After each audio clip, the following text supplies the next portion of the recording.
Hello everyone, welcome back to study in your channel. और आज हम पढ़ेंगे दिल्ली सल्तनत का जो आर्ट एंड आर्किटेक्चर है।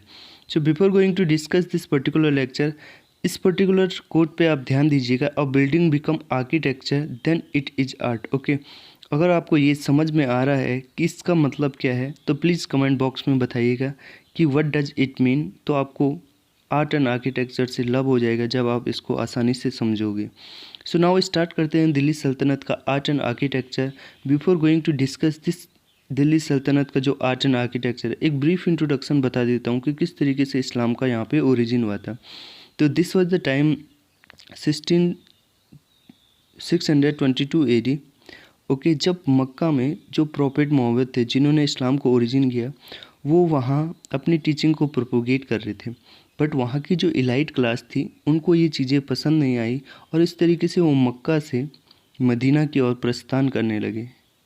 जब वो मक्का से मदीना की ओर आए तो इस तरीके से जो इस्लाम का जो कैलेंडर था वो भी स्टार्ट हुआ, और जिसे कि हिजरा कैलेंडर कहते हैं। ओके, नाउ जब मदीना से फिर से वो 8 ईयर बैक मक्का में लौटे। ओके, और फिर लास्ट में 1632 AD में इनकी मृत्यु हो गई। नाउ जो इनके फॉलोवर थे, ये अब इनकी इन्होंने जो रिलीजियस प्रैक्टिस थी या इनकी जो रिलीजियस टीचिंग थी उसको प्रोपोगेट करने लगे, और इन्होंने एक एम्पायर बनाया जिसे कि खलीफेट कहा जाता है। ओके, जिन्हें कि खलीफेट कहा जाता था। और नाउ जो इसके जो रिलीजियस प्रोपोगेटर थे उन्हें खलीफ्स कहा जाता था, जो कि मेनली दो ग्रुप्स में डिवाइडेड थे, जिन्हें कि अब्बासिद और उमायद कहते थे।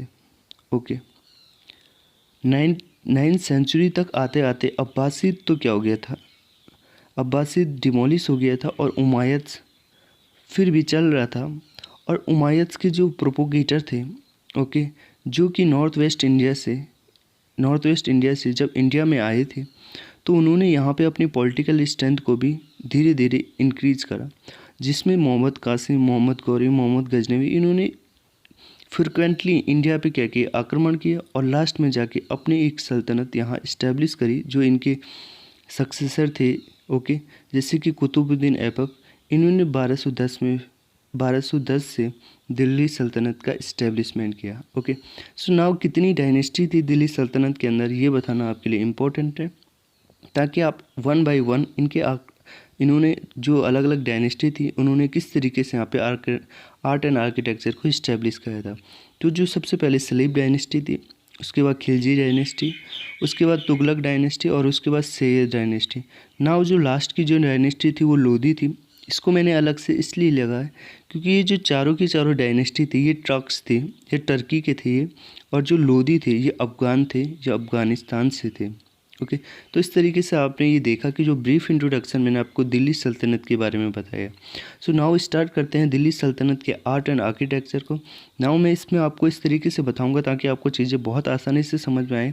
पहले मैं आपको पूरा का पूरा इंट्रोडक्शन दूंगा कि किस तरीके से दिल्ली सल्तनत की जो आर्ट एंड आर्किटेक्चर स्टार्ट हुआ और किस तरीके से लास्ट में लोधी वंश ने किस तरीके के आर्ट एंड आर्किटेक्चर इस्टेब्लिश किए। फिर मैं आपको स्पेसिफिकली कि किस तरीके की आर्ट किस तरीके से होती है और उसका क्या यूज होता है आर्ट एंड आर्किटेक्चर में, वो बताऊंगा। ओके, सो नाउ जो दिल्ली सल्तनत का जो आर्ट एंड आर्किटेक्चर था वो इंडियन स्टाइल से बिल्कुल भी अलग था। और जो टर्क्स थे इन्होंने इंट्रोड्यूस किया आर्क्स को, जो डूम्स थे, जो लॉफ्टी टावर जिन्हें कि मिनारेट्स भी कहते थे। ओके, और इन्होंने बहुत सारे डेकोरेशन की स्क्रिप्ट को यूज किया जिसे कि अरेबिक स्क्रिप्ट थी। ओके, तो इससे पहले कि आर्क्स, डूम्स और जो लॉफ्टी टावर थे वो इस आर्किटेक्चर में यूज नहीं होते थे। ओके, बट इन्होंने इसको इंट्रोड्यूस किया, और इस तरीके से आपने देखे होंगे जो आज के आर्किटेक्चर हैं, ओके, जो कि इस्लाम से रिलेटेड है, उनमें ये जो सारी की सारी चीज़ें हैं वो मिलती हैं। ओके, इस तरीके से इन्होंने जब बिल्डिंग में इनको कोई कलर यहाँ पे ऐड करना होता था तो उन्होंने मार्बल का यूज़ किया। देखिए, अगर मार्बल का यूज करते तो वाइट कलर अपने आप बिल्डिंग पे आ जाएगा, और red and yellow sand stone का यूज करेंगे तो वहाँ इनको रेड कलर मिलेगा। जैसे कि आपने दिल्ली में अगर आप घूमें, आपने रेड फोर्ट देखा होगा तो वो रेड सैंडस्टोन से बना हुआ, तो जो कलर है वो रेड सैंडस्टोन का मिल गया उसको। ओके, वैसे ही वाइट मार्बल जो ओके वाइट मार्बल से उनको वाइट कलर मिलेगा। ओके, इस तरीके से बहुत सारे इन्होंने अपने आर्किटेक्चर को इस्टेब्लिश करा था। देखिए जो शुरुआती दिनों में जब ये इन्होंने अपना जो इस्टेब्लिश करा था यहाँ पे अपना सल्तनत, तो इस्टेब्लिश शुरुआती दिनों में इन्होंने बहुत सारे जो टेम्पल थे उनको डिस्ट्रॉय करा। ओके, बहुत सारी जो बिल्डिंग थी उनको भी डिस्ट्रॉय करा, और उनका जो मटेरियल होता था उसको अपनी मस्जिद को बनाने में यूज़ करते थे। इसका सबसे जो एग्जाम्पल है वो कुवैत उल इस्लाम है, जो कि कुतुब मीनार के नियर है। ओके, और ये जो बनाया गया था ये जैन टेम्पल, एक कोई जैन टेम्पल था, उसको डिस्ट्रॉय करके बनाया गया था। ओके, सो इस तरीके से उसके बाद धीरे धीरे इन्होंने अपने खुद के स्ट्रक्चर को इस्टेब्लिश करना स्टार्ट करा। उसमें से जो सबसे मैग्निफिसेंट है वो है कुतुब मीनार। ओके, जो कि दिल्ली में है, और इसको बनाया था कुतुबुद्दीन ऐबक ने। ओके, और जो ये कुतुब मीनार था वो इट वाज डेडिकेटेड टू संत कुतुबुद्दीन बख्तियार काकी। Okay, so this is important, आप प्लीज़ याद रखिएगा इसको। ओके, नाउ जो धीरे धीरे जो अगली डायनेस्टी थी उन्होंने भी अलग अलग तरीके के अपने आर्ट एंड आर्किटेक्चर को इस्टेब्लिश किया।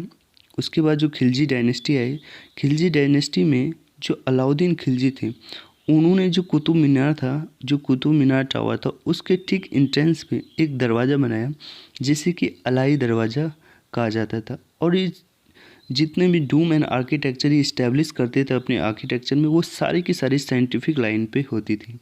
ओके, सो नाउ उसके बाद जो पैलेस कॉम्प्लेक्स था जिसे कि तुगलकाबाद कहा जाता था, जिसमें भी एक ब्यूटीफुल लेक थी, ठीक है, जिसे कि गियासुद्दीन तुगलक के टाइम पे बनाया गया था। ओके, आपको पता होगा कि गियासुद्दीन जो तुगलक थे it was founder of the Tughlaq dynasty. Okay, इसके अलावा जो कोटला फोर्ट है जिसे कि फिरोज शाह कोटला भी कहा जाता है, फिरोज शाह कोटला जो मैदान भी है जिसका नाम अब चेंज हो गया है, अरुण जेटली मैदान हो गया। ओके, वो भी इस्टेब्लिश किया था दिल्ली सल्तनत के दौरान ही, वो भी इस्टेब्लिश हुआ था। ओके, और इसको जो क्रिएशन किया था वो फिरोज तुगलक ने करा था। ओके, उस तरीके से अगर आप दिल्ली में लोधी गार्डन घूमे हैं तो ये लोधी गार्डन, ओके, ये भी जो बिल्टअप करा गया था ये दिल्ली सल्तनत के टाइम पे ही किया गया था, जिन्हें कि लोधीज के द्वारा बनाया गया था। ओके, नाउ ये पूरा इंट्रोडक्शन था जिससे कि जो कि मैंने आपको शुरुआत से लास्ट तक बताई कि किस तरीके से इन्होंने अपने आर्ट एंड आर्किटेक्चर को इस्टेब्लिश करा। ओके, सो नाउ डिस्कस करेंगे हम कि किस तरीके से, अब हम स्पेसिफिकली पढ़ेंगे कि किस तरीके से ये सारी चीज़ें इंडिया में आई। ओके, सो नाउ जब अरब कॉन्क्वेस्ट हुआ था 1712 AD में, ओके, उसके बाद अराइवल हुआ इनका इंडिया में। ओके, और इस तरीके से अपने साथ बहुत सारी चीज़ें लेके आए। और कौन कौन सी वो चीज़ें ला के, जैसे मैंने आपको बताया मॉस्जिद, मिनारेट्स हो गया, जो लॉफ्टी टावर जिन्हें कहते थे, डूम हो गया, आर्किटेक्चर हो गया, और इसके साथ साथ इन्होंने ऑर्नामेंटेशनल वर्क, ओके, और कैलीग्राफिक एलिमेंट्स भी लेके आए अपने साथ साथ। ओके, और जब ये अपने साथ ये सारी चीज़ें लेके आए, ये सारी चीज़ें स्टाइल लेके आए, तो इन्होंने हमारा जो खुद का जो आर्किटेक्चर था और इंडिया का जो आर्किटेक्चर था, कहीं ना कहीं दोनों आर्किटेक्चर क्या हो गए, मिल गए। ओके, और जो दोनों से मिल के जो आर्किटेक्चर बना उसको इंडो इस्लामिक आर्किटेक्चर या इंडो सार्सनिक आर्किटेक्चर कहा जाता है। ओके, सो नाउ स्टार्ट करते हैं जो सम ऑफ द फीचर, कौन कौन से फीचर थे इंडो इस्लामिक आर्किटेक्चर के, वो किस तरीके के थे, हम इस चीज़ को पढ़ेंगे। Okay, so now one by one हम इस चीज़ को डिस्कस करेंगे। अब ये जो सारी चीज़ें मैं लेक्चर नंबर 2 में कराऊंगा आपको, क्योंकि ये लेक्चर थोड़ा बड़ा हो रहा है। ओके, सो आप प्लीज़ हमारे साथ ट्यून रहे, स्टे ट्यून विद अस। और मैं आपके लिए ये जो लेक्चर कराऊंगा जो नंबर 2 होगा वो बहुत ही अच्छा होगा। ओके, आप बहुत सारी चीज़ें उसमें सीखोगे।